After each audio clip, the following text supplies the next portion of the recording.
بسم الله الرحمن الرحيم. الرحمن علم القرآن، خلق الإنسان علمه البيان. الشمس والقمر بحسبان، والنجم والشجر يسجدان. والسماء رفعها ووضع الميزان، ألا تطغوا في الميزان. وأقيموا الوزن بالقسط ولا تخسروا الميزان.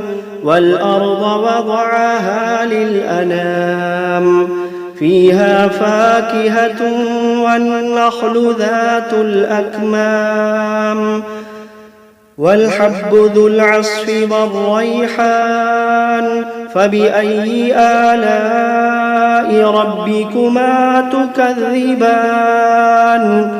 خلق الإنسان من صلصال كالفخار، وخلق الجان من مارج من نار.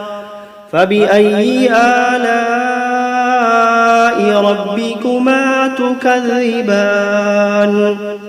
رب المشرقين ورب المغربين. فبأي آلاء ربكما تكذبان؟ مرج البحرين يلتقيان، بينهما برزخ لا يبغيان. فبأي آلاء ربكما تكذبان؟ يخرج منهما اللؤلؤ والمرجان. فبأي آلاء ربكما تكذبان؟ وله الجوار المنشآت في البحر كالأعلام. فبأي آلاء ربكما تكذبان؟ كل من عليها فان، ويبقى وجه ربك ذو الجلال والإكرام. فبأي آلاء ربكما تكذبان؟ يسأله من في السماوات والأرض كل يوم هو في شأن. فبأي آلاء ربكما تكذبان؟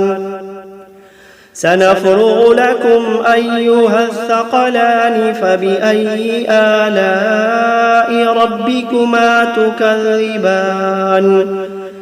يا معشر الجن والإنس إن استطعتم أن تنفذوا من أقطار السماوات والأرض فانفذوا، لا تنفذون إلا بسلطان. فبأي آلاء ربكما تكذبان؟ يرسل عليكما شواظ من نار ونحاس فلا تنتصران. فبأي آلاء ربكما تكذبان؟ فإذا انشقت السماء فكانت وردة كالدهان. فبأي آلاء ربكما تكذبان؟ فيومئذ لا يسأل عن ذنبه إنس ولا جان.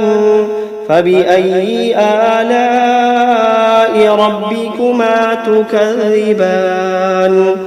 يعرف المجرمون بسيماهم فيؤخذ بالنواصي والأقدام. فبأي آلاء ربكما تكذبان؟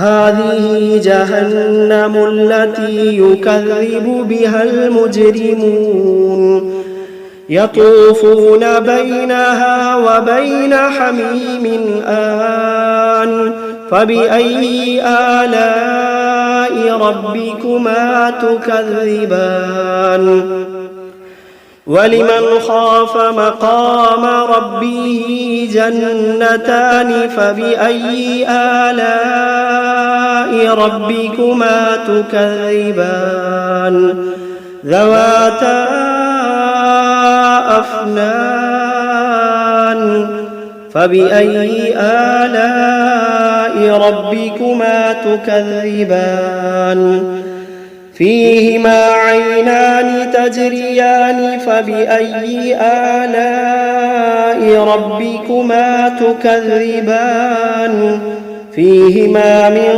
كل فاكهة زوجان فبأي آلاء ربكما تكذبان متكئين على فرش بطائنها من استبرق وجنى الجنتين دان فبأي آلاء ربكما تكذبان فيهن قاصرات الطرف لم يطمثهن إنس قبلهم ولا جان فبأي آلاء ربكما تكذبان كأنهن الياقوت والمرجان فبأي آلاء ربكما تكذبان هل جزاء الإحسان إلا الإحسان فبأي آلاء ربكما تكذبان ومن دونهما جنتان فبأي آلاء ربكما تكذبان مدهامتان فبأي آلاء ربكما تكذبان فيهما عينان نضاختان فبأي آلاء ربكما تكذبان فيهما فاكهة ونخل ورمان فبأي آلاء ربكما تكذبان فيهن خيرات حسان فبأي آلاء ربكما تكذبان حور مقصورات في الخيام فبأي آلاء ربكما تكذبان لم يطمثهن إنس قبلهم ولا جان فبأي آلاء ربكما تكذبان متكئين على رفرف خضر وعبقري حسان فبأي آلاء ربكما تكذبان تبارك اسم ربك ذي الجلال والإكرام بسم الله الرحمن الرحيم تبارك الذي بيده الملك وهو على كل شيء قدير الذي خلق الموت والحياة ليبلوكم أيكم أحسن عملا وهو العزيز الغفور الذي خلق 7 سماوات طباقا ما ترى في خلق الرحمن من تفاوت فارجع البصر هل ترى من فطور ثم ارجع البصر كرتين ينقلب إليك البصر خاسئا وهو حسير ولقد زينا السماء الدنيا بمصابيح وجعلناها رجوما للشياطين وأعتدنا لهم عذاب السعير وللذين كفروا بربهم عذاب جهنم وبئس المصير إذا ألقوا فيها سمعوا لها شهيقا وهي تفور تكاد تميز من الغيظ كلما ألقي فيها فوج سألهم خزنتها ألم يأتكم نذير قالوا بلى قد جاءنا نذير فكذبنا وقلنا ما نزل الله من شيء إن أنتم إلا في ضلال كبير وقالوا لو كنا نسمع أو نعقل ما كنا في أصحاب السعير فاعترفوا بذنبهم فسحقا لأصحاب السعير إن الذين يخشون ربهم بالغيب لهم مغفرة وأجر كبير وأسروا قولكم أو اجهروا به إنه عليم بذات الصدور ألا يعلم من خلق وهو اللطيف الخبير ألا يعلم من خلق وهو اللطيف الخبير هو الذي جعل لكم الأرض ذلولا فامشوا في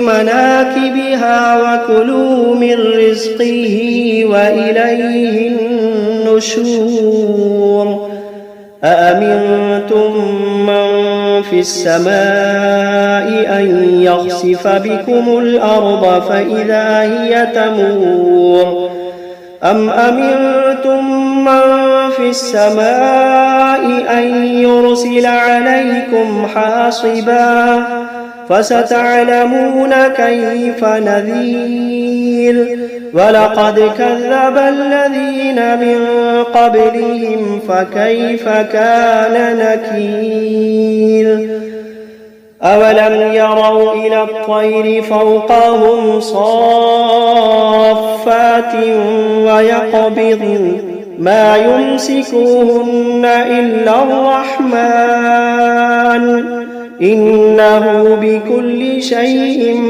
بصير أمن هذا الذي هو جند لكم ينصركم من دون الرحمن إن الكافرون إلا في غرور أمن هذا الذي يرزقكم إن أمسك رزقه بل لجوا في عتب ونفور أفمن يمشي مكبا على وجهه أهدى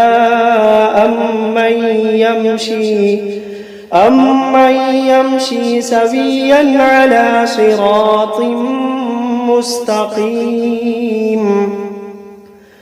قل هو الذي أنشأكم وجعل لكم السمع والأبصار والأفئدة قليلا ما تشكرون قل هو الذي ذرأكم في الأرض وإليه تحشرون ويقولون متى هذا الوعد إن كنتم صادقين قل إنما العلم عند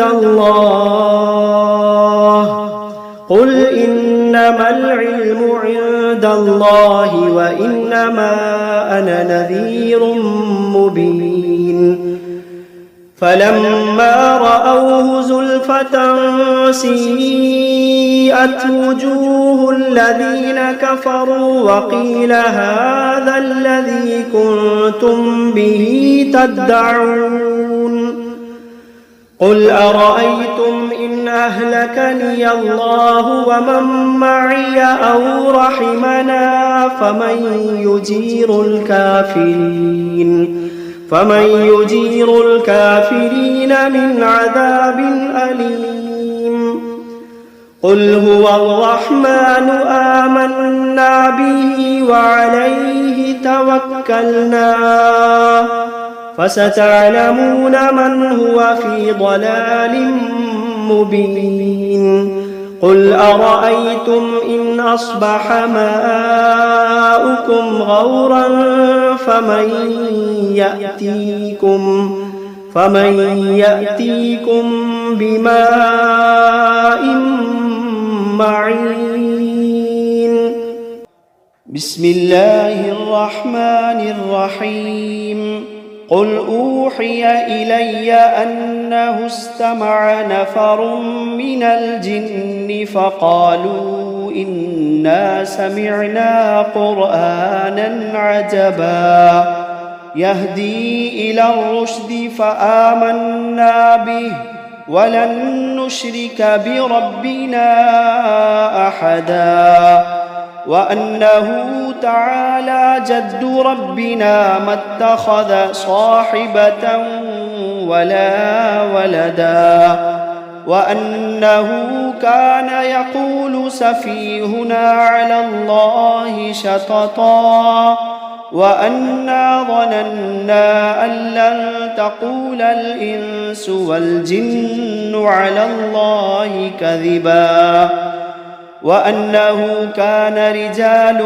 من الإنس يعوذون برجال من الجن فزادوهم رهقا وأنهم ظنوا كما ظننتم أن لن يبعث الله أحدا وأنا لمسنا السماء فوجدناها ملئت حرسا شديدا وشهبا وأنا كنا نقعد منها مقاعد للسمع فمن يستمع الآن يجد له شهابا رصدا وأنا لا ندري أشر أريد بمن في الأرض أم أراد بهم ربهم رشدا وأنا منا الصالحون ومنا دون ذلك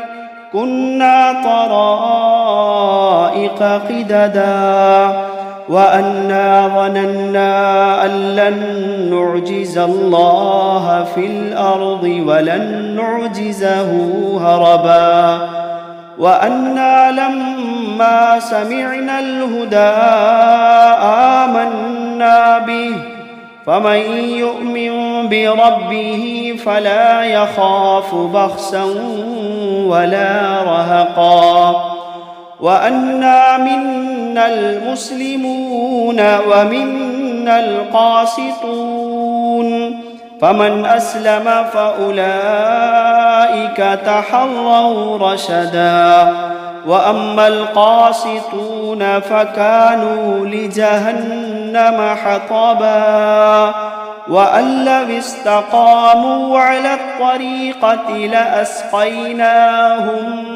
ماء غدقا لنفتنهم فيه ومن يعرض عن ذكر ربه يسلكه عذابا صعدا وأن المساجد لله فلا تدعوا مع الله أحدا وأنه لما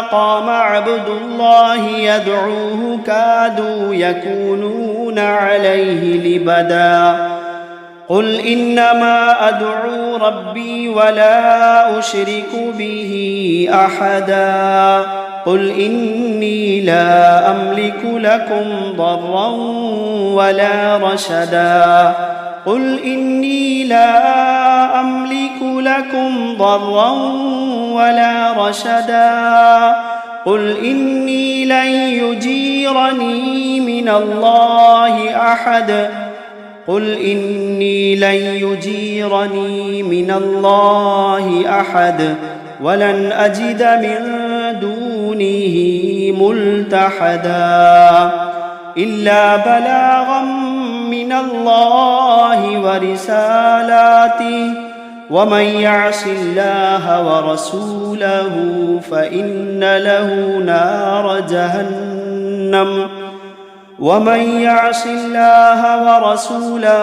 فإن له نار جهنم خالدين فيها أبدا حتى إذا رأوا ما يوعدون فسيعلمون من أضعف ناصرا وأقل عددا قل إن أدري أقريب ما توعدون أم يجعل له ربي أمدا عالم الغيب فلا يظهر على غيبه أحدا إلا من ارتضى من رسول فإنه يسلك من بين يديه ومن خلفه رصدا ليعلم أن قد أبلغوا رسالات ربهم وأحاط بما لديهم وأحصى كل شيء عددا